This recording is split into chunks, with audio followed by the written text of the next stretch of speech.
Hello friends, welcome back again to your channel walk with me. Friends, आज हमारे text सीरीज़েर class number 4 she stoops to conquer part 3। Already আমরা she stoops to conquer background information, dedication जे नोटटा सेटा एवं प्रोलग ये तीनटे विषय আমরা জেনে নিয়েছি আগের দুটো পার্টে। आज আমরা शुरू করে দেব টেক্সটটা পড়া অ্যাক্ট 1 সিন 1 থেকে।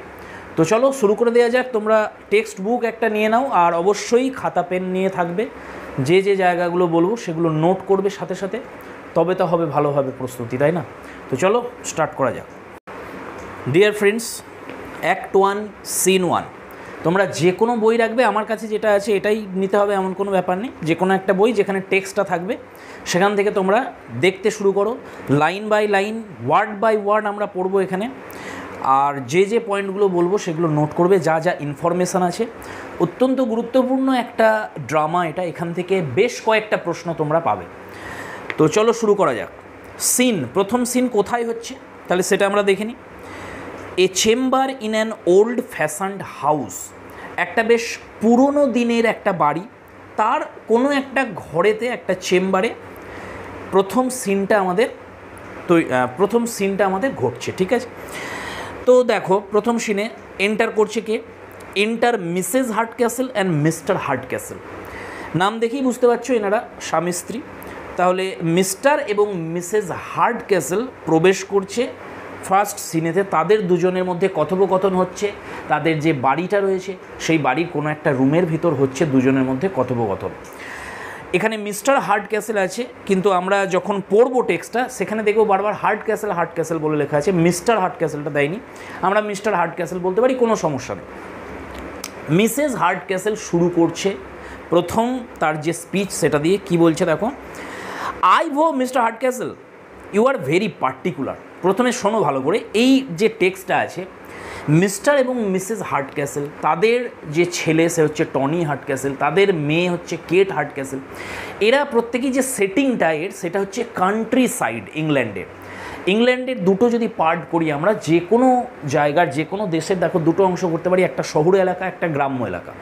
তো ইংল্যান্ডেরও যদি দুটো পার্ট করি, একটাকে বলে মেট্রোপলিস যেটা শহর এলাকা, আর একটা হচ্ছে কান্ট্রি সাইড যেটা গ্রাম্য এলাকা।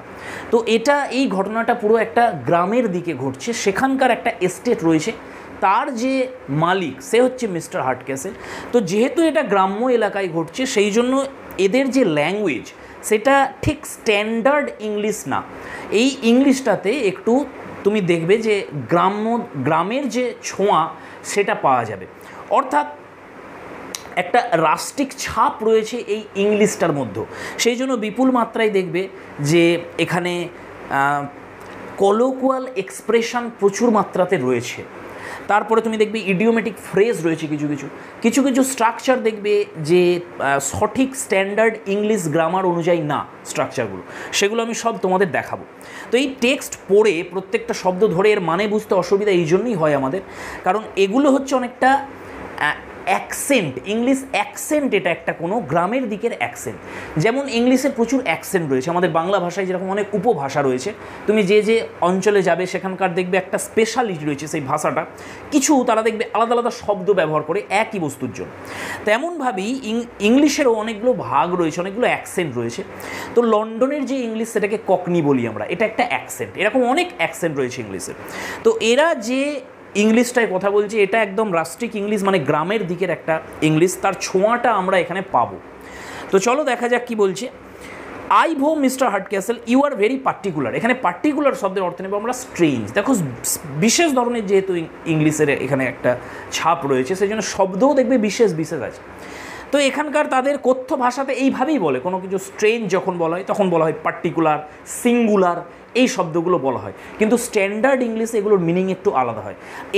এই টেক্সটটা তোমার এই ড্রামাটা পড়তেই দেখবো আমরা শেষের দিকে সিন 1-এরই একটা জায়গায় আবার সিঙ্গুলার শব্দ এসছে, সেটার মানেও হবে সেম স্ট্রেঞ্জ বা অড।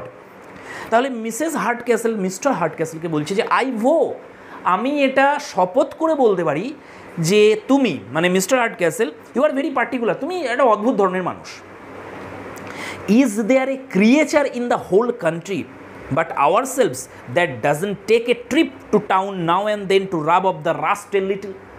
এর মানে কি?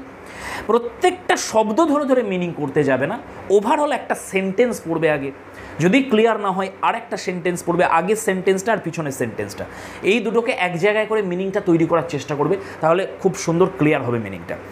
এখানে কি বলতে চাইছি, আর এই যখনই মিস্টার মিসেল পুরো গোটা ড্রামাটাই আমরা দেখতে পাবো যে ভার্বাল আইরনি প্রচুর মাত্রায় রয়েছে, হিউমারাস যে কমেন্ট সেগুলো প্রচুর মাত্রায় রয়েছে, এখানেই দেখতে পাবে প্রত্যেক লাইনে আমরা হাসবো এমনভাবে এরা কথাগুলো বলছে, কারণ এটাই হচ্ছে তোমার অ্যান্টি সেন্টিমেন্টাল কমেডি, যেখানে ফুল অফ লাফটার রয়েছে।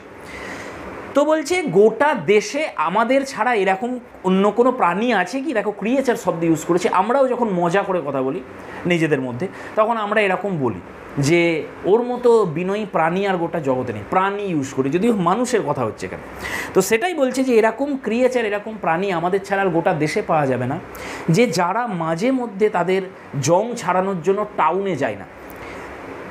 যতবার তোমরা দেখতে পাবে এখানে টাউন শব্দটা আসবে, এটা লন্ডনের জন্য বসছে। লন্ডন কি টাউন বলা হচ্ছে, মেন যে হার্ট অফ ইংল্যান্ড, সেই যে মেট্রোপলিস, সেটা হচ্ছে লন্ডন ক্যাপিটাল, সেই জন্য যতবার টাউন শব্দ ইউজ করা হবে ততবার এখানে তোমরা লন্ডন ধরে নেবে। তাহলে বলছে মিসেস হার্টক্যাসল বলছে যে তুমি আর আমি ছাড়া এরকম ক্রিয়েচার কি আছে, এরকম জগতে কোথাও আছে যারা মাঝে মধ্যেই তাদের জং ছাড়ানোর জন্য লন্ডনে যায় না, ঘুরে আসে না কিছুদিনের জন্য।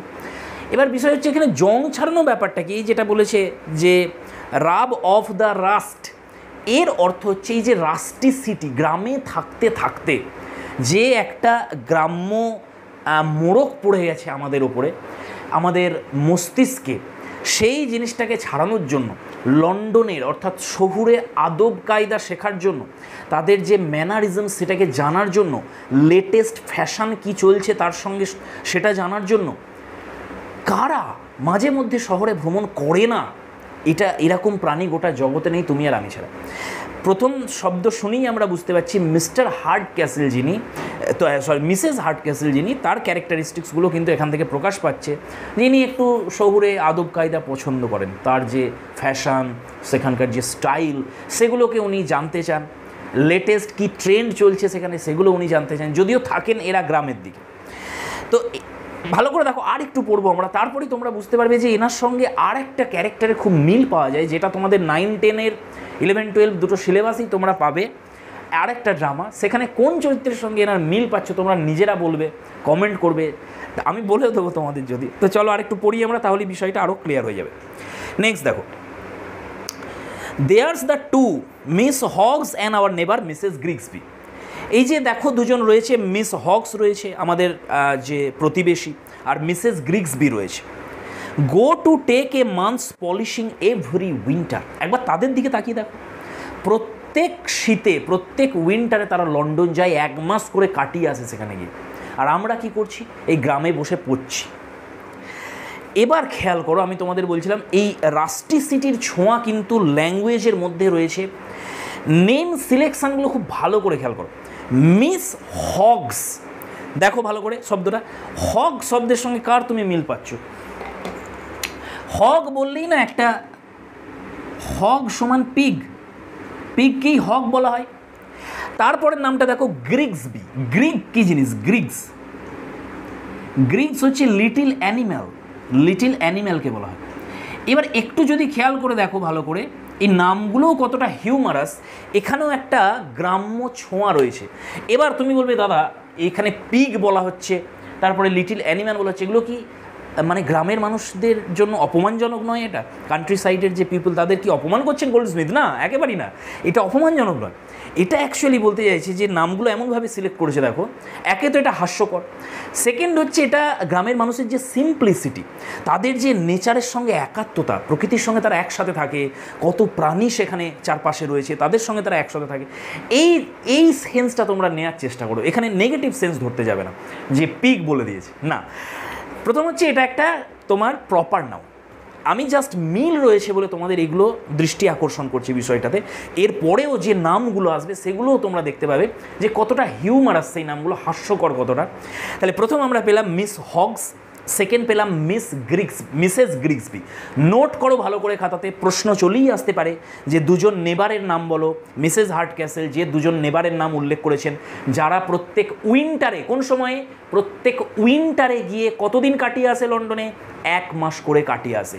প্রত্যেকটা পয়েন্ট ইম্পর্টেন্ট পরীক্ষার জন্য। কে জানে যে কোয়েশ্চেন পেপারটা খোলার সাথে সাথে প্রথম প্রশ্নটাতেই তুমি মিস হগস এবং মিসেস গ্রিক্সবিকে পেয়ে গেলে।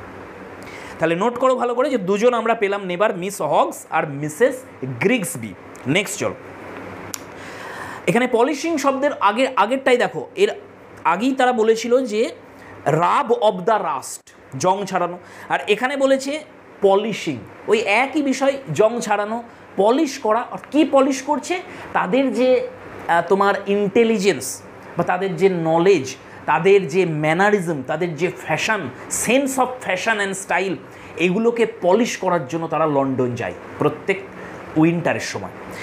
হার্টক্যাসল এবার কী অ্যান্সার দিচ্ছেন দেখো, মিস্টার হার্টক্যাসল ধরবে তুমি, এখানে মিস্টারটা নেই, হার্টক্যাসলই বলা হবে। And bring back vanity and affectation to last them the whole year. ওনার কথা সূত্র ধরে বলছেন, হ্যাঁ প্রত্যেক বছর উইন্টারে তারা যায় বটে, 1 মাস করে থাকে লন্ডনে, আর যখন ফেরে সেখান থেকে কি নিয়ে ফিরছে তারা, সেখান থেকে নিয়ে ফিরছে এক হচ্ছে অ্যাফেক্টেশন আর ভ্যানিটি। তারা সেখান থেকে মিথ্যা কিছু, কি বলবো, এগুলো শো অফ নিয়ে আসে আর অহংকার নিয়ে আসে, আর তো কিছু নিয়ে আসতে পারে না সেখান থেকে। অর্থাৎ কিছু ফলস আইডিয়ালস, কিছু তোমার কৃত্রিম কিছু শো অফের জিনিস নিয়ে আসে তারা সেখান থেকে, অ্যাফেক্টেশন নিয়ে আসে আর ভ্যানিটি নিয়ে আসে। তো নেক্সট দেখো কি বলছে, এবং তারা সেটা নিয়ে আসে এবং গোটা বছর সেইভাবেই তারা ঘুরে বেড়ায়, মানে নাক উঁচু করে শহুরে আদব কায়দা শিখে আসে সেখান থেকে, আর গোটা বছর গ্রামে এসে তারা সেগুলোকে দেখিয়ে বেড়ায়, শো অফ করে বেড়ায়, অহংকার করে বেড়ায়।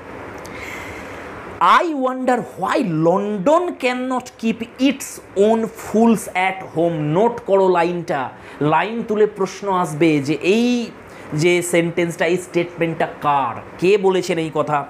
I wonder why London can not keep its own fools at home.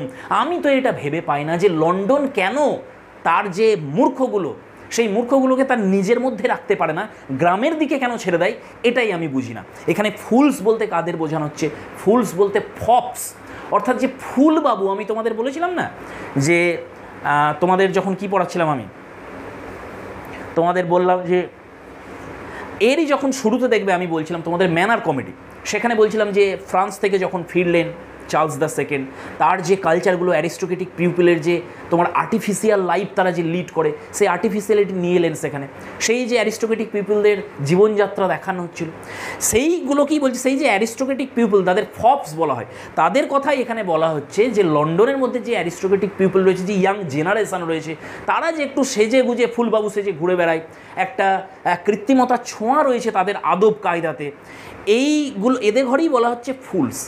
তাহলে এই ফপসগুলোকে কেন যে লন্ডন নিজের মধ্যে রাখে না, আমাদের গ্রামের দিকেও ঢোকাচ্ছে এবং আমাদের গ্রামের যে পরিবেশ তাকেও এরা কলুষিত করছে, এটাকে করাপ্ট করে দিচ্ছে সেই শহুরে আদব কায়দা নিয়ে এসে।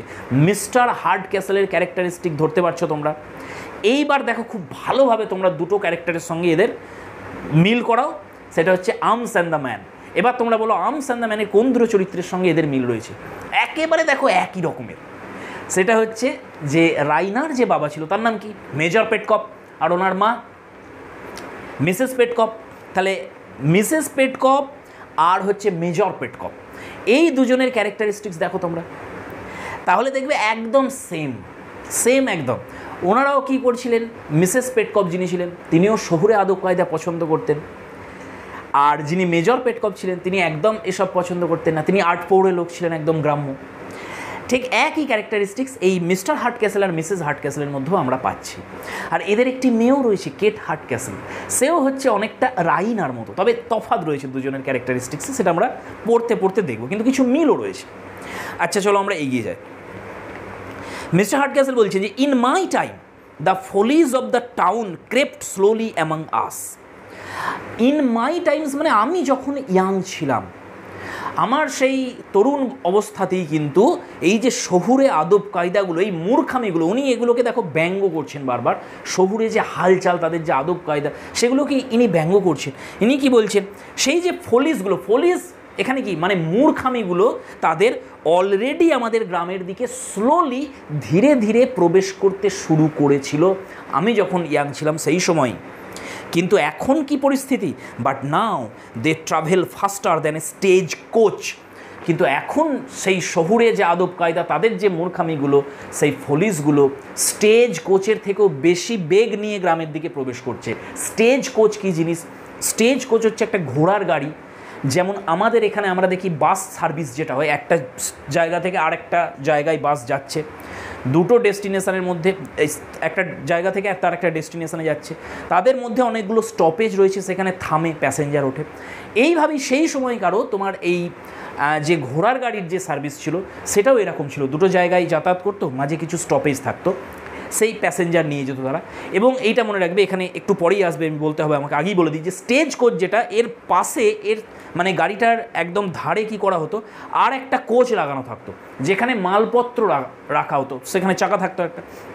তো এই যে সাইড কার যেটা আর কি পাশে রাখা থাকতো, এইবার যারা একটু ধনী ব্যক্তি যারা, তারা তো ইনসাইড প্যাসেঞ্জার হিসেবে গাড়ির ভিতরে বসে যেতেন।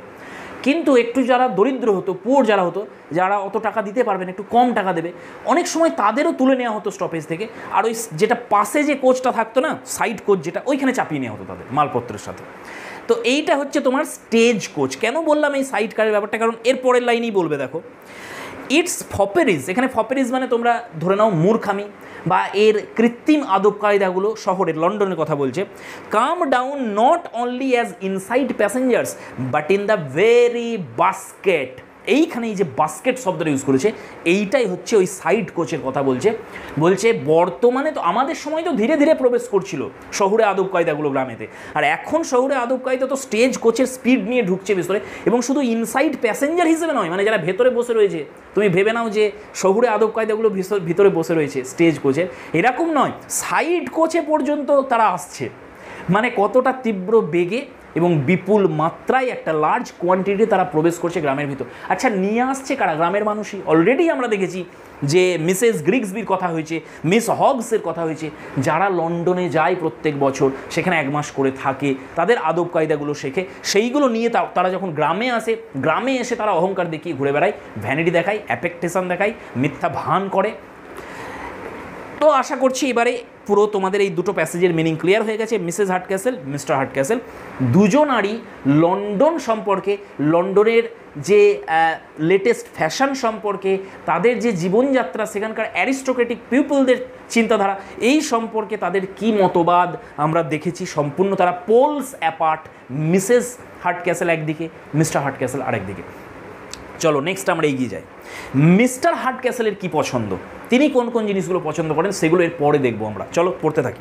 Mister Hardcastle, your times are fine times indeed, you have been telling us of them for many a long year. আর তোমার সেই আগেকার কথা, তোমার সেই যখন তুমি ছোট ছিলে তখনকার কথা শুনে শুনে কান পচে গেছে।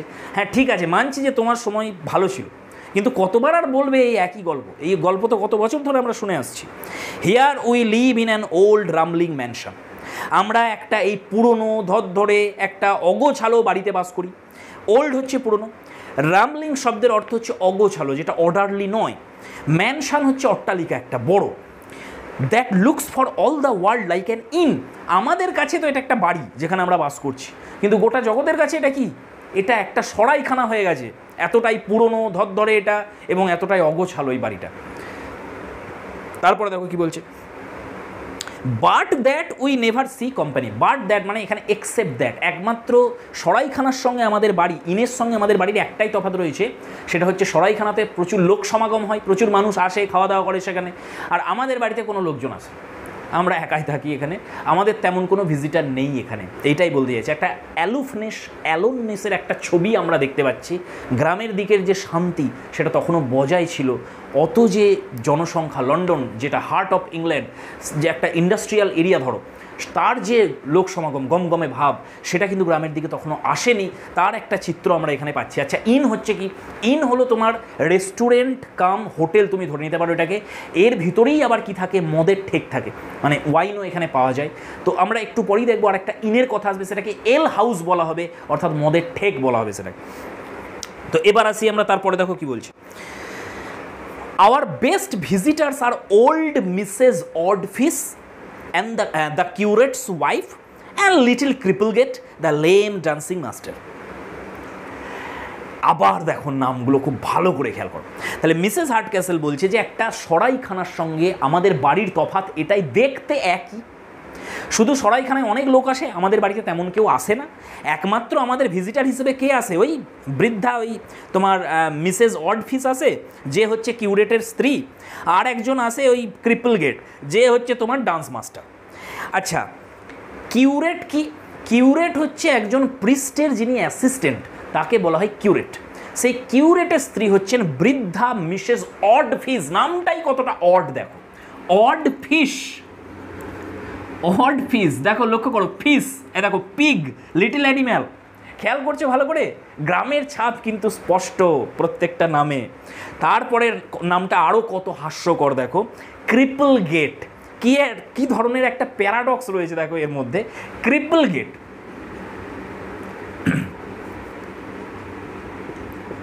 ক্রিপল গেট দুটো শব্দ আছে, এক হচ্ছে গেট, গেট বললেই আমাদের শোনায় অনেকটা গেট এই ওয়ার্ডটার মতো শোনাচ্ছে, আর ক্রিপল মানে কি? খোঁড়া, লেম। তাহলে গেট, GAIT, গেট শব্দের অর্থ হচ্ছে, আমি চেঞ্জ করেছি কিন্তু শব্দটা, বানানে আছে নামের GATE, আমি জাস্ট একই রকম শোনাচ্ছে বলে আমি তোমাদের বলছি। GAIT এটার মানে কি? হাঁটার একটা ধরন। আমরা যে হাঁটি না, খুব সুন্দর হাঁটার যে ধরন, যেমন ধরো রাজহাঁস কত সুন্দর হাঁটে, তো সেই যে তার চলার ধরন সেটাকে বলে গেট। আর ক্রিপল মানে হচ্ছে লেম, খোঁড়া। তাহলে এই যে ক্রিপল গেট, সে আবার কে? সে হচ্ছে ডান্সিং মাস্টার, সে ডান্স শেখায়। আবার সে কি বলেছে দেখো, বলি দিয়েছে লেম, খোঁড়া। তাহলে একজন খোঁড়া ডান্সের মাস্টার, ডান্স শেখাচ্ছেন অথচ তিনি খোঁড়া, আর নামের ভেতরেও সেটা আছে ক্রিপল গেট। তাহলে কতটা দেখো মানে চিন্তা ভাবনা করে উনি এগুলো বানিয়েছেন, যে নাম শুনেই মানুষজন যারা অডিয়েন্স তারা হেসে উঠবে। নেক্সট দেখো, তাহলে আমাদের এখানে ভিজিট করতে কে কে আসে? ওই মিসেস অডফিস আসে আর ক্রিপল গেট আসে। তোমরা মুখস্থ করবে ভালো করে। আগে দুজনের কথা হয়েছিল তাদের প্রতিবেশী, এক হচ্ছে মিস হগস আর একটা হচ্ছে মিস তোমার গ্রিক্সবি, মিসেস গ্রিক্সবি। এখন আমরা আরও দুজনের কথা পেলাম, একজন হচ্ছে মিসেস অডফিস, বৃদ্ধা যিনি, ওল্ড মিসেস অডফিস, যিনি হচ্ছেন কিউরেটস ওয়াইফ। প্রশ্ন আসতে পারে কিউরেটস ওয়াইফের নাম কি? মিসেস অডফিস। আর ডান্সিং মাস্টারের নাম কি? সেটা হচ্ছে ক্রিপল গেট, যিনি আবার লেম। তাহলে এই দুজন ভিজিটার আসে তাদের বাড়িতে। সরাইখানায় অনেক লোক আছে, আমাদের বাড়িতে এই দুজন আসে মাত্র। তারপরে দেখো, and all our entertainment, your old stories of Prince Eugene and the Duke of Marlborough, I hate such old fashioned trumpery. আর তোমার সেই যে গল্প, তোমার পুরনো গল্প, সেই এক গল্প শুনে আসছি, সেই প্রিন্স ইউজিনের গল্প তুমি আমাদের শুনিয়ে আসছো এত বছর ধরে, আর সেই ডিউক অফ মালবরোর গল্প শুনিয়ে আসছো, শুনে শুনে পচে গেছে এই সব ওল্ড ফ্যাশন ট্রাম্পেরি। এখানে ট্রাম্পেরি মানে হচ্ছে ননসেন্স, এই সব পুরনো ধরে এইসব বোকা বোকা গল্প, ননসেন্স সব, এগুলো আর শুনতে ভালো লাগে না। এইবার এইখান থেকে আমাদের প্রশ্ন হচ্ছে, এই প্রিন্স ইউজিন আর ডিউক অফ মার্লবরো খুব ইম্পর্টেন্ট এই দুটো ক্যারেক্টার। এখান থেকে প্রশ্ন আসতে পারে, তোমাদের নোট করো ভালো করে। এই দুটো সম্পর্কে, এই ক্যারেক্টার দুটো সম্পর্কে একটু জানতে হবে আমাদের। চলো দেখা যাক। একটা যুদ্ধ হয়েছিল, সালটা হচ্ছে 1701 থেকে 1714। একটু নোট করো খাতাতে ডিয়ার ফ্রেন্ডস, একটু তো কষ্ট করতেই হবে তোমাদের। 1701 সেখান থেকে 1714, এই টাইম পিরিয়ডটাতে একটা যুদ্ধ হয়েছিল। সেটা কি? The war of Spanish succession. Spanish succession, Spanish succession মানে স্পেনের যিনি রাজা ছিলেন সেই সময়, চার্লস দ্য সেকেন্ড, তিনি যখন মারা যান। আচ্ছা, এই চার্লস দ্য সেকেন্ড আর আগের যে আমি চার্লস দ্য সেকেন্ড বলেছিলাম সেটা আলাদা। চার্লস দ্য সেকেন্ড সেটা ইংল্যান্ডের ছিলেন, আর ইনি হচ্ছেন স্পেনের সম্রাট ছিলেন সেই সময় চার্লস দ্য সেকেন্ড, যার মৃত্যু হয়েছিল কিন্তু নিঃসন্তান অবস্থায়। ওনার কোনো সন্তান ছিল না, ওনার মৃত্যু হয়ে যায়। সেই জন্য ওনার পরে কে সিংহাসনে বসবে এই নিয়ে একটা যুদ্ধ বেঁধে যায়।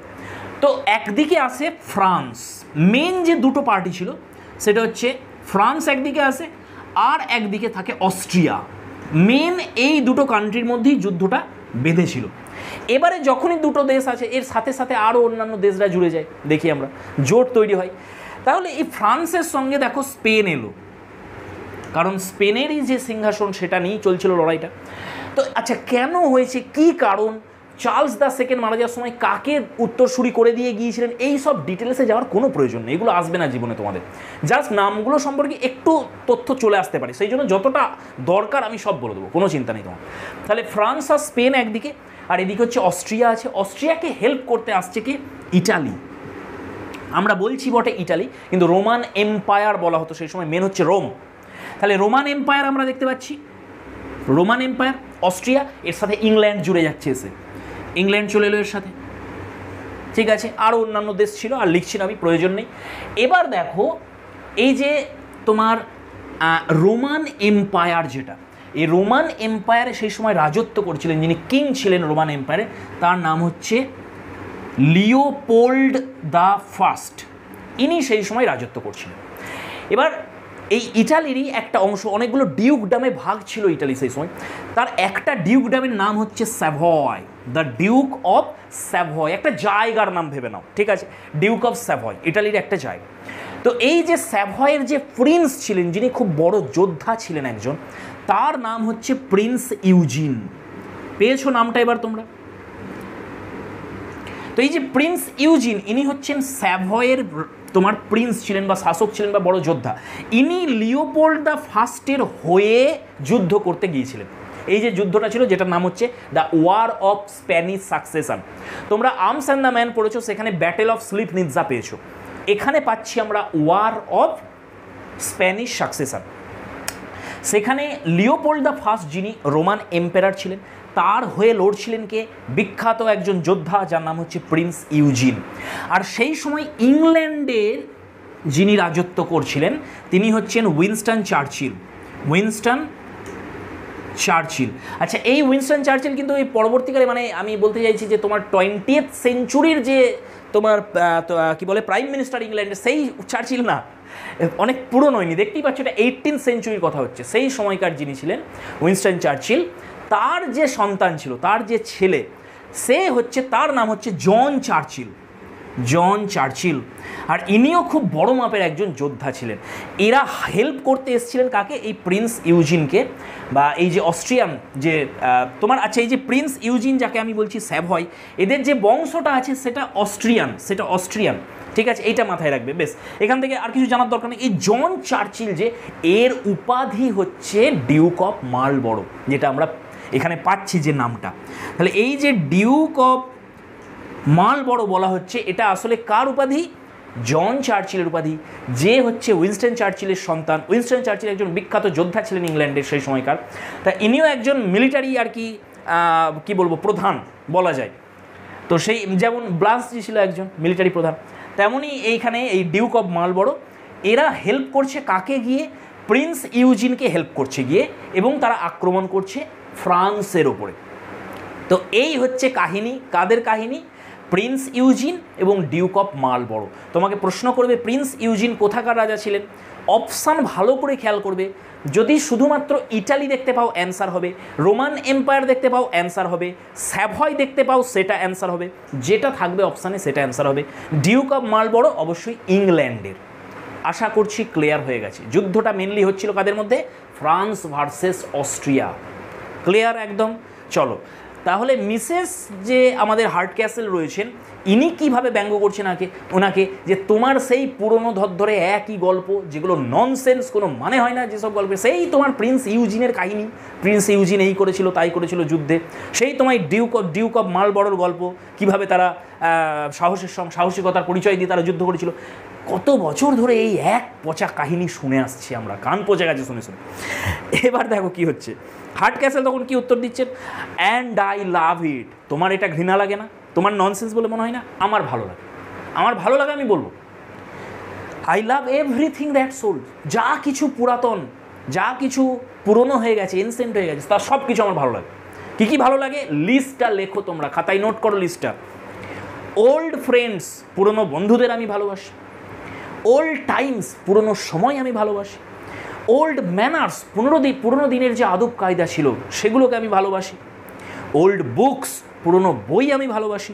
ওল্ড ওয়াইন, পুরনো মদ আমি ভালোবাসি। অ্যান্ড এরপর কি বলছে দেখো, অ্যান্ড বিলিভ, বিশ্বাস করো আমাকে। এই কথা বলে তিনি তার স্ত্রীর হাত দুটোকে তার হাতে নিলেন। এখানে উল্লেখ করা আছে টেকিং হার হ্যান্ড, ইনস্ট্রাকশন। তাহলে তার স্ত্রীর হাত দুটোকে তিনি নিলেন, দিয়ে বলছে ডরোথি। তাহলে আমরা নাম পেয়ে গেলাম, মিসেস হার্টক্যাসলের নাম কি? ডরোথি। আমি তোমাদের লিখিয়ে দিয়েছিলাম আগের ক্লাসে ক্যারেক্টারে যে এদের যে নামগুলো রয়েছে খ্রিশ্চিয়ান নেম বলে এগুলোকে, ফার্স্ট নেম যেটা, তাহলে এনার ফার্স্ট নেম মিসেস হার্টক্যাসলের কি? ডরোথি। যেমন আমরা দেখেছিলাম ওখানে মিসেস যে পেটকপ ছিল ক্যাথরিন পেটকপ, তেমনই এখানে নাম পাচ্ছি Dorothy Hardcastle. Okay, you will own, তুমি তো এটা মানবে। এখানে ওন শব্দের অর্থ হচ্ছে অ্যাকসেপ্ট। আমি তোমাদের আগেই বলেছি গ্রাম্য ভাষাতে এটা ঠিক স্ট্যান্ডার্ড ইংলিশ নয়। এখানে কিছু কিছু কলোকুয়াল টার্ম ব্যবহার করা হয় যেগুলো সাধারণভাবে স্ট্যান্ডার্ড ইংলিশ বলার সময় ব্যবহার করা হয় না। সো ডিয়ার ফ্রেন্ডস, দেখো স্ট্যান্ডার্ড ইংলিশে যে জায়গায় যে শব্দ ব্যবহার করা হয়, কলোকুয়াল ইংলিশ যেটা একটু গ্রামের দিকে চলে, সেই ইংলিশগুলোতে কিন্তু একটু আলাদা শব্দ ব্যবহার করা হয়, জন্য যে মানে বুঝতে আমাদের একটু অসুবিধা হয় কখনো কখনো। তো এখানে ওন শব্দ যেটা ইউজ করা হয়েছে এটা স্ট্যান্ডার্ড ইংলিশ হলে এখানে অ্যাকসেপ্ট ইউজ করা হবে। তাহলে কি বলছে, তুমি এটা তো অ্যাকসেপ্ট করবে যে আমি পুরনো দিনের বই পছন্দ করি, পুরনো দিনের ওল্ড টাইমসকে আমি পছন্দ করি, ওল্ড ফ্রেন্ডসদের আমি পছন্দ করি, ওল্ড ওয়াইন পছন্দ করি, কিন্তু সাথে সাথে আমি কি পছন্দ করি? I have been pretty fond of an old wife. আমি কিন্তু একজন বৃদ্ধা মহিলা, বৃদ্ধা স্ত্রী যে, তাকেও আমার খুব পছন্দ।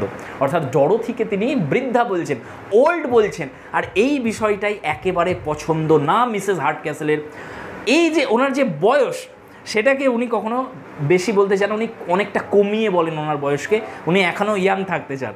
তাহলে দেখো এরপরে মিসেস হার্টক্যাসল এটা শুনে কি বলছে, যে উনি বললেন যে সব কিছুই পুরনো আমার পছন্দ, সব কিছুই একটু পুরনো দিনের পছন্দ। তেমনই পুরনো একজন স্ত্রী, ওল্ড একজন স্ত্রী, ওয়াইফ তুমি ডরোথি, তুমি আমার কাছে সেই জন্য প্রিয়। সে তখন বলছে লর্ড মিস্টার হার্টক্যাসল, একটু দেখো অফিসিয়াস ল্যাঙ্গুয়েজ ইউজ করছে এখানে, যে হে প্রভু আমার লর্ড। তাহলে লর্ড দেখো গডের সাথে ইউজ হয় লর্ড ওয়ার্ডটা, আর তোমার লোকাল যে সমস্ত ল্যান্ড লর্ড তাদের ক্ষেত্রেও ইউজ হয় লর্ড ওয়ার্ডটা। তাহলে বলছে lord Mr Hardcastle, you are for ever at your Dorothy's and your old wife's. তোমাকে আমি চেঞ্জ করতে পারবো না, তুমি চিরকাল তোমার স্ত্রীকে বৃদ্ধাই ভেবে এসছো, এটাই ভেবে যাবে, তোমাকে পরিবর্তন করা যাবে না, তুমি এই নিয়েই থাকো। সাথে সাথে কি বলছি, you may be a Darby but I will be no Joan. তুমি ডার্বি নিজেকে ভাবতে পারো, কিন্তু আমি নিজেকে জোয়ান ভাবতে পারবো না। আচ্ছা, এই ডার্বি আর জন দেখো ক্যাপিটাল লেটারে লেখা আছে, তার মানে এগুলো প্রপার নাম। ডার্বি একজনের নাম, জন একজনের নাম। এরা কারা? এরা হচ্ছে ইংল্যান্ডেরই সেই সময়কার কোনো একটা জায়গার একটা হ্যাপি কাপল, যারা বিখ্যাত হয়েছিল তাদের মিউচুয়াল লাভের জন্য। তাদের একে অপরের প্রতি যে প্রেম ছিল, সেই প্রেম নিয়ে তারা সারা জীবন কাটিয়ে দিয়েছিল, বৃদ্ধা হয়ে গিয়েছিল। তাই তাদের যে লাইফটা, ম্যারাইটাল যে লাইফ, সেটা একটা কি বলবো, একটা আইডিয়াল হয়ে গিয়েছিলো, একটা আর্কিটাইপ হয়ে গিয়েছিলো সেই সময়কার। সেই জন্য তাদের নিয়ে ব্যালাড পর্যন্ত রচনা হয়ে গিয়েছিলো, যে এদের যে মিউচুয়াল লাভ কতটা, দেখো এরা সারা জীবন একসাথে থেকেছে, বৃদ্ধা বয়স হয়ে গেছে দুজনেরই, তখনও তারা একসাথে থাকে। এই জন্য ওল্ড হ্যাপি কাপল, ওল্ড হ্যাপি কাপল হিসেবে এদের নাম আসতো ডার্বি আর জন। সেই জন্য মিসেস হার্টক্যাসল বলছি, তুমি নিজেকে ডার্বি ভাবতে পারো যে তোমার বয়স হয়ে গেছে, তুমি ওল্ড হয়ে গেছো, কিন্তু আমি ওল্ড হইনি এখনো, আমি ইয়াং, সেই জন্য আমি কোনো জোয়ান ভাববো না নিজেকে। আচ্ছা, এখানে JOAN, জোয়ান যেটা, এটা বাংলার জোয়ান দেবো না, এই জোয়ান না, এটা ইংলিশের জন, নাম একজনের, ঠিক আছে? লেডি যে মেয়েটা তার নাম। এখানে যে কাপেলের কথা বললাম, এখানে পুরুষটা হচ্ছে ডার্বি আর মহিলাটি হচ্ছে জোয়ান। নেক্সট দেখো, আই প্রমিস ইউ, এটা আমি তোমাকে বলতে পারি, প্রমিস করতে পারি এটা তোমার কাছে, যে আমি বৃদ্ধা নয় এতটা যতটা তুমি ভাবো। আবার বলবে দেখো, I am not so old as you would make me. তুমি যতটা আমাকে বৃদ্ধা বানাতে চাইছো, আমি ততটা বৃদ্ধা নই। By more than one good year add 20 to 20 and make money of that. দুটোকে একসঙ্গে নাও, আরও ক্লিয়ার হয়ে যাবে। অ্যাড 20 to 20, ওনার বয়স বলছেন উনি, আমার বয়স হচ্ছে 20 + 20। কীভাবে হয়েছে?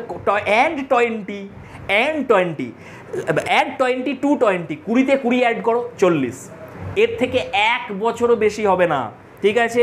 By more than one good year, 1 বছরের থেকে বেশি নয়, 40 বছর আমার বয়স। And make money of that, এটাও দেখো একটা কলোকুয়াল টার্ম, একটা ইডিওমেটিক এক্সপ্রেশন ভর্তি, গোটা তোমার ড্রামা জুড়ে এরকম ইডিওমেটিক এক্সপ্রেশন, কলোকুয়াল এক্সপ্রেশনে ভর্তি আছে।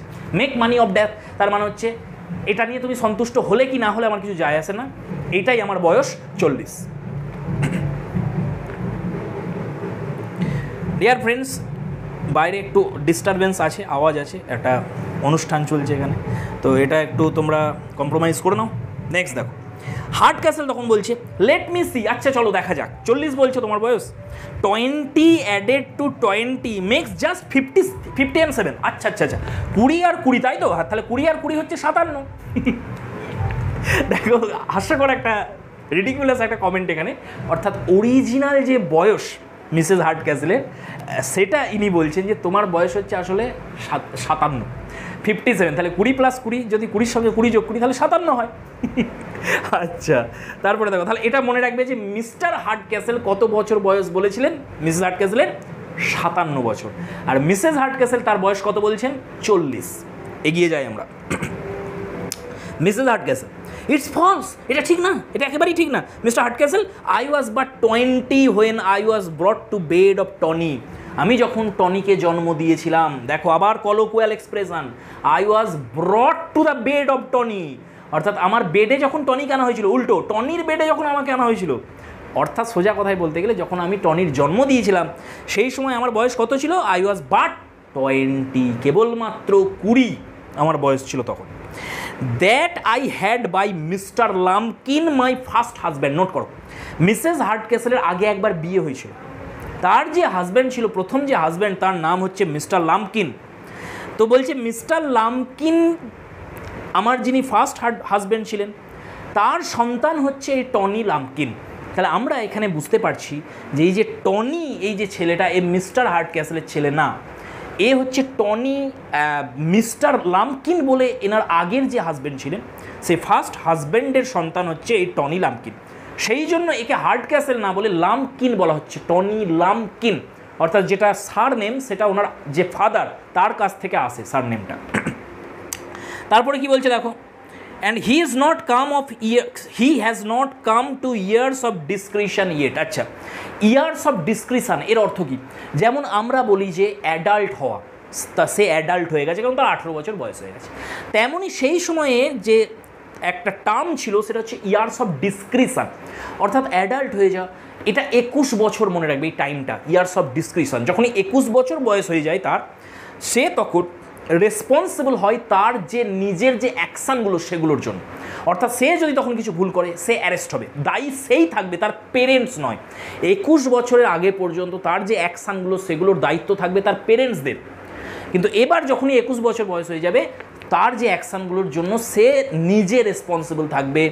এবং যদি কিছু তোমার ইনহেরিটেন্স থাকে যেগুলো তার পিতার দিক থেকে সে পাবে, সেই ইনহেরিটেন্সগুলো, সেই টাকা পয়সা হোক, সেই সম্পত্তি হোক, সেগুলো পাওয়ার বয়স হচ্ছে 21 বছর। তাহলে এইটা মনে রাখবে যে ইয়ার্স অফ ডিসক্রিশন কত এখানে, 21। এবার বলতে চাইছে যে টনি এখনও ইয়ার্স অফ ডিসক্রিশনে আসেনি, অর্থাৎ টনি এখনও অ্যাডাল্টহুডে আসেনি, অর্থাৎ তার 21 বছর বয়স হয়নি। কত বছর বয়স বলছে? 20 বছর বয়স বলছে টনি, কিন্তু এটা সত্য নয়, আমরা শেষে জানতে পারবো, কারণ ইনি তার বয়স কমিয়ে বলছেন। তাহলে বলছে টনি এখনও যেহেতু 21 বছর বয়স হয়নি তার, তাহলে আমি কি করে 57 হতে পারি? আমি 40, কারণ 20 বছর বয়সে আমি জন্ম দিয়েছিলাম তাকে, তাহলে টনির বয়স এখন 20। হার্ড ক্যাসেল তখন বলছেন যে নট এভার উইল, আর টনি কোনোদিন হবেও না অ্যাডাল্ট। মিস্টার হার্ড ক্যাসেলের কমেন্টগুলো দেখবে একবার, কতটা রিডিকুলাস কমেন্ট, কতটা ব্যঙ্গাত্মক কমেন্ট। তাহলে তিনি বলছেন আর কোনোদিন হবেও না, সে 21 বছর হবেও না বয়স তার। I dare answer for him, বলছে এটা আমি জোর গলায় বলতে পারি যে তার 21 বছর বয়স কোনোদিন হবে না। You have taught him finely, খুব ভালোই শিক্ষা দিচ্ছ তুমি তাকে, খুব ভালো শিক্ষা দিচ্ছ। এখানেও একটা ব্যঙ্গ রয়েছে, আসলে বলতে চাইছে তুমি তাকে বিগড়ে দিয়েছো, স্পয়েল চাইল্ড হয়ে গেছে সে এখন, ঠিক আছে। নেক্সট দেখো, মিসেস হার্ড ক্যাসেল তখন বলছে নো ম্যাটার, হয়ে যাক, যা খুশি হোক। Tony Lumpkin has a good fortune, ওর ভবিষ্যৎ অত্যন্ত উজ্জ্বল। কেন এ কথা বলছি আমরা জানতে পারবো এক্ষুনি। দেখো, my son is not to live by his learning, মানে এই যে আগে বলেছিল না খুব ভালো শিক্ষা দিচ্ছ তুমি, সেই জন্য বলছে আমার ছেলে শিক্ষা নেওয়ার দরকারই নেই, তার পড়াশোনা করার কোনো দরকার নেই, তার কারণ তার ফিউচার খুব উজ্জ্বল। কেন পড়াশোনা করবে না কেন? দেখো এক্ষুনি বলবে কি বলছে, যে পড়াশোনা করে ইনকাম করার কোনো প্রয়োজন নেই আমার ছেলের।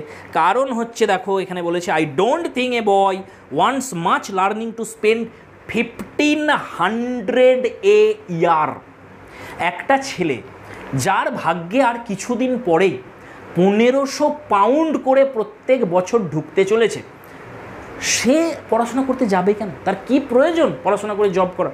তার এসব করার দরকার নেই, কারণ 1500 পাউন্ড পাবে সেই ইয়ারে, আর 1500 পাউন্ড খরচ করতে পারবে না, সেই সময় অনেক টাকা। এটা আসলে কি বলতে চাইছে, যেহেতু এদের ডিভোর্স হয়ে গেছে মিস্টার লাম্পকিনের সাথে মিসেস হার্ডক্যাসলের, সেই জন্য এই যে টনি লাম্পকিন, যে তার মিস্টার লাম্পকিনের সন্তান, যে সে যখনই ইয়ার অফ ডিসক্রিশনে আসবে, 21 বছর তার পূর্ণ হবে, সঙ্গে সঙ্গে তার বাবার কাছ থেকে সে ইয়ারলি একটা অ্যানুইটি পায়, যেটা হচ্ছে তোমার এই যে অ্যালাউয়েন্সটা 1500 পাউন্ড করে সে পাবে। তাহলে তার যে আগের ফাদার ছিল সে বেশ ধনী, এটা আমরা দেখতে পাচ্ছি এখান থেকে। সেইটাই বলছে যে এখানে 1500 শুধু লেখা আছে, এটা পাউন্ড তোমরা ধরে নেবে, 1500 পাউন্ড করে সে পাবে প্রত্যেক বছর যখনই সে 21 বছর পূর্ণ করবে। তাহলে এরকম একজন ব্যক্তি যার ভবিষ্যৎ এত উজ্জ্বল, তার আবার লার্নিংয়ের কি প্রয়োজন? এবার কি বলছে দেখো, হার্ডক্যাসল বলছে লার্নিং কোথা কোথা, মানে হচ্ছে এখানে ইউসে কি বললে তুমি লার্নিংয়ের কথা বলছো, মানে একটা ঘৃণার ভরে তুমি অ্যান্সার দিচ্ছেন। এ মিয়ার কম্পোজিশন অফ ট্রিক্স অ্যান্ড মিসচিপস, ওর আবার শিক্ষা, একটা বদমাস হতচ্ছাড়া। তাহলে এখানে দেখো ট্রিক্স অ্যান্ড মিসচিপস, মানে ও অত্যন্ত বদমাইশ ছেলে, একটা প্রচণ্ড রকম বদমাইশি, একদম ভর্তি বদমাইশি বুদ্ধি ওর মাথায়, ট্রিক্স অ্যান্ড মিসচিপে ভর্তি। তার লার্নিংয়ে ওর কি হবে, শিক্ষা দীক্ষা নিয়ে হবেটা কি?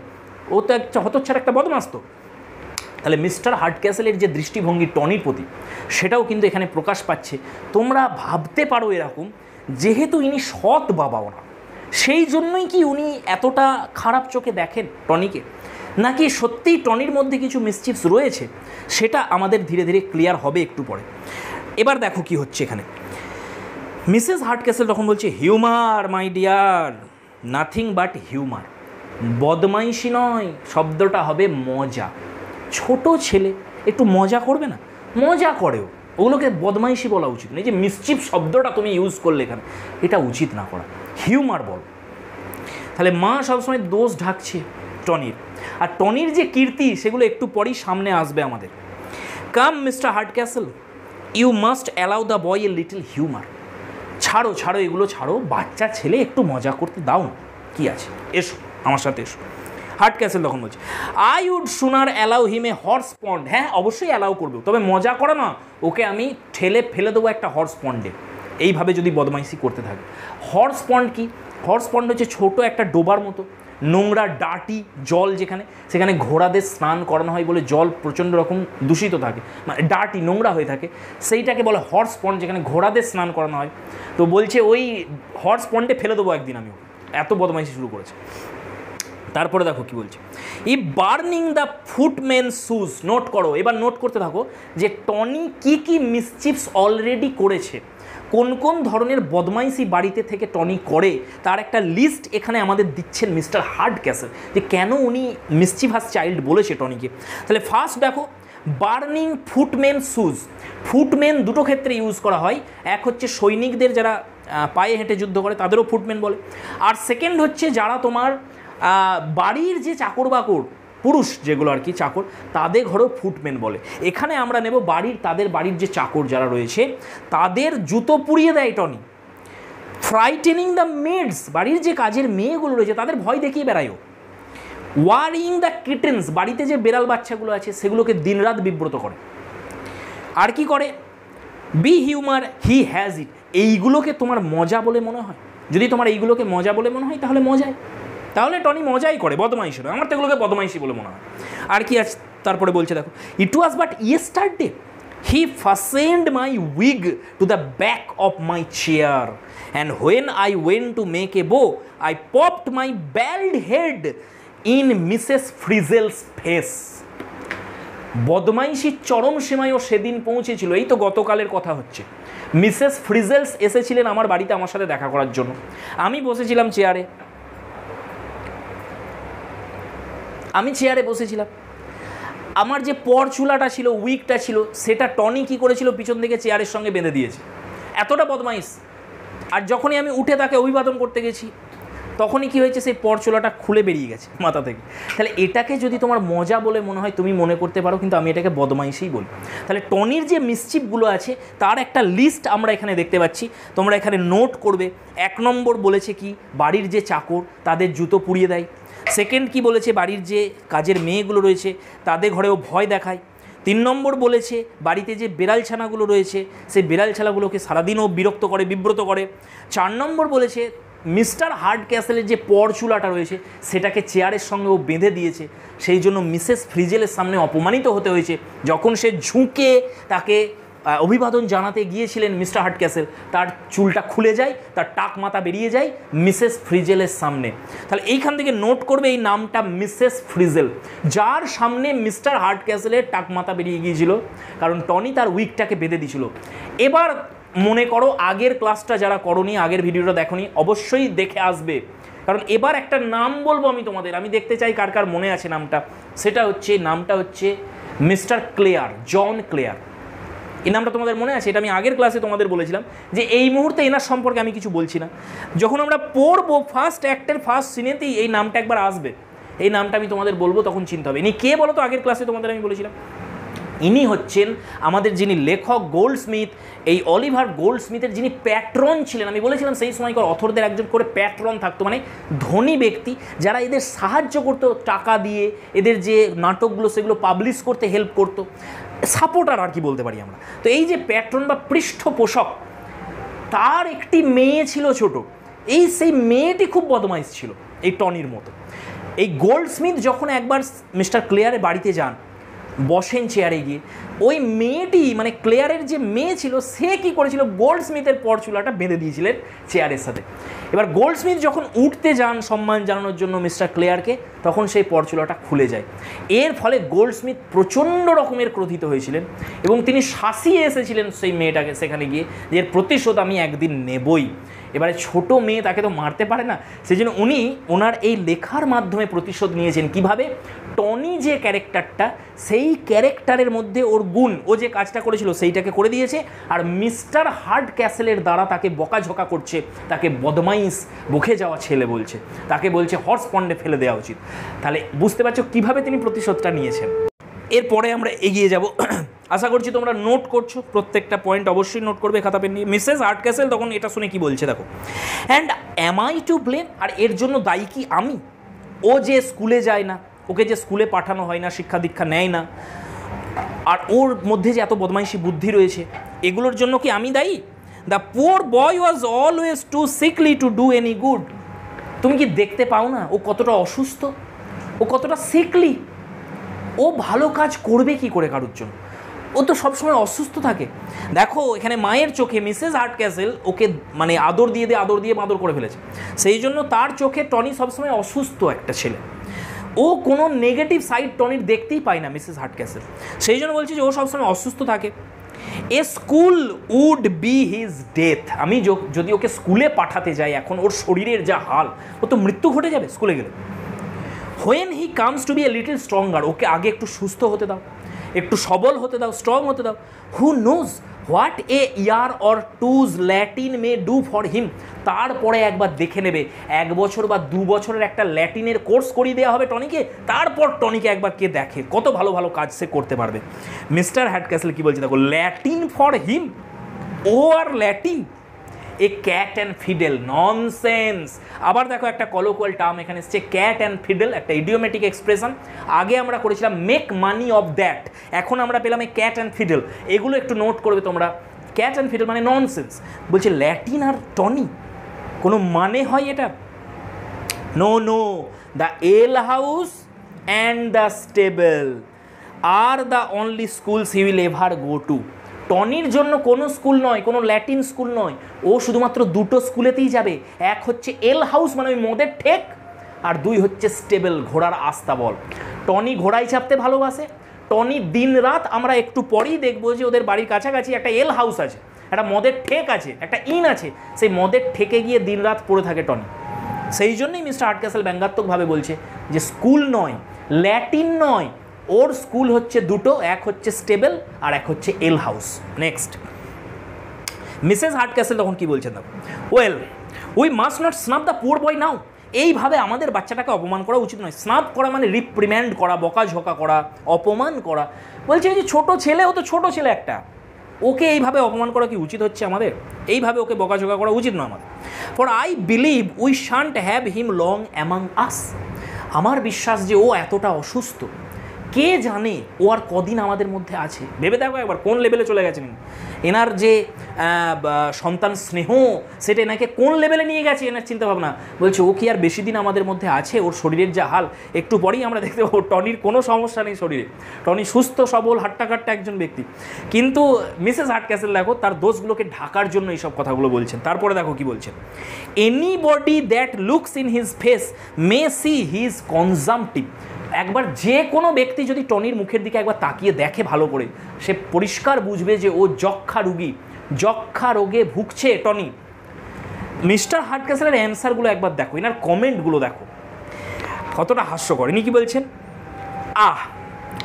If growing too fat be one of the symptoms. অবশ্যই একদম ঠিক কথা বলেছো তুমি, যক্ষা রোগী তো বটেই। আর যক্ষা রোগের সবথেকে বড় সিমটম যেটা ওকে দেখে বোঝা যায় সেটা হচ্ছে খুব মোটা হয়ে যায়। যদি যক্ষা রোগের একটা সিমটম হয় মোটা হয়ে যাওয়া খেয়ে দে, তাহলে অবশ্যই ও যক্ষা রোগ। কারণ টনি বেশ মোটা সোটা একটু, সেটাই বলছে দেখো, ব্যঙ্গ করে বলছে কোন দিক থেকেও যক্ষা রোগী। মিসেস হার্ডক্যাসেল বলছে সেটা ঠিক আছে, মোটা সোটা ঠিক আছে, কিন্তু তুমি কি দেখো নি যে হি কাপ সামটাইমস, মাঝে মধ্যে কাশে কেমন তুমি দেখেছো? সেই জন্যই তো আমি ওকে কনজাম্পটিভ ভাবি, ও কাশে খুব ভয়ঙ্কর রকম কাশে। তখন Mr Hardcastle, yes when his liquor goes the wrong way. যখন যে মদটা ও খায়, সেই মদটা যখন অন্য লাইনে ঢুকে পড়ে তখন ও কাশতে আরম্ভ করে। এর মানে কি? এর মানে হচ্ছে দেখো আমাদের দুটো নালী আছে, একটা খাদ্যনালী, একটা শ্বাসনালী। তাহলে যখন টনি মদ খায়, সেই মদটা যদি ভুল করে শ্বাসনালীতে চলে যায় একবার, সেই সময় টনি কাশতে থাকে। এটা যক্ষা রোগের যদি লক্ষণ হয়, অবশ্যই ও যক্ষা রোগী। কতটা দেখো ব্যঙ্গাত্মক কমেন্টগুলো করছেন মিস্টার হার্ডক্যাসেলের, শুধু দেখো তোমরা। তাহলে বলো অডিয়েন্স হাসবে না হাসবে না এগুলো শুনে, যখন স্টেজের সামনে এগুলোকে দেখবে। নেক্সট দেখো, মিসেস হার্ডক্যাসেল তখন বলছেন, I am actually afraid of his lungs. আমার তো টনির যে লাংস, সেটাকে নিয়ে খুব চিন্তা হয়, ওর ফুসফুস নিয়ে। এগুলো ঠিক আছে। ডিয়ার ফ্রেন্ডস, আমি ভিডিওটা অনেক বড় বানিয়েছিলাম, আরও অনেকটা পড়িয়েছিলাম, কিন্তু আমি সেভ করতে গিয়ে দেখছি সেভ হয়নি, কারণ ফোনের স্টোরেজ ফুল দেখাচ্ছে। তো একটা যান্ত্রিক গোলযোগ হয়ে গেছে, সেই জন্য খুবই দুঃখিত। আজকে এতটাই থাকছে। পরের ক্লাসে আমরা নেক্সট যতটা আজকে হলো এরপর থেকে আবার পড়ব। আমাকে দুবার খাটতে হবে একই জিনিসের জন্য, অলরেডি আমি পড়িয়ে দিয়েছিলাম পুরোটা। যাই হোক, থ্যাংকস ফর ওয়াচিং। দেখা হচ্ছে পরের video. Keep smiling and stay blessed.